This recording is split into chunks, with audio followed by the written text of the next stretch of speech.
The problem that we're going to be looking at in this video is the spool on a truck bed that's rolling freely.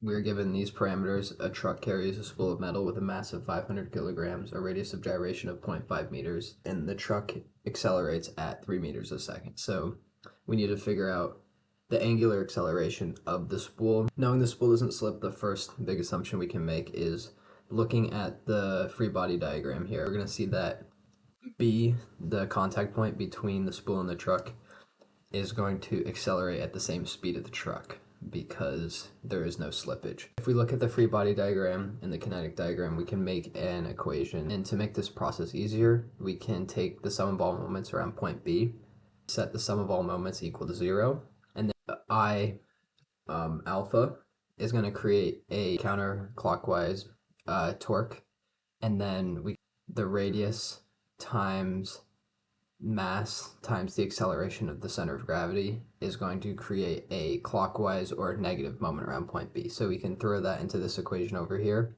Relative acceleration equation. We know the acceleration of point B, it's going to be equal to the acceleration of the truck. Acceleration at the center of gravity is equal to the acceleration at point B minus the radius times the angular acceleration of the spool.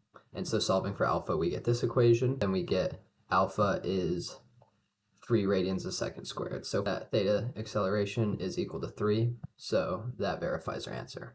Now we have to do the same process, but we have to figure out what would happen if slipping would occur. If the assumed force of friction is greater than that, then the spool slips. So if the spool slips, then we can just assume the force of friction is equal to kinetic coefficient of friction times mass times gravity. Solve for the acceleration of the center of mass, which is equal to kinetic coefficient of friction times gravity. Use the kinetic equation.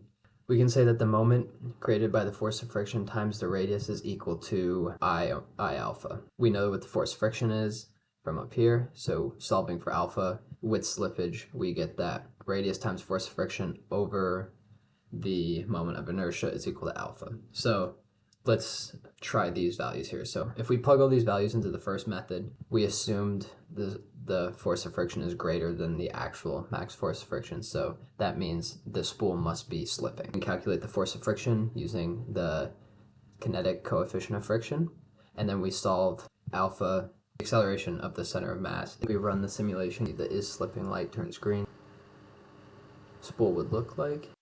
You can see that our angular acceleration appears to be just under 4.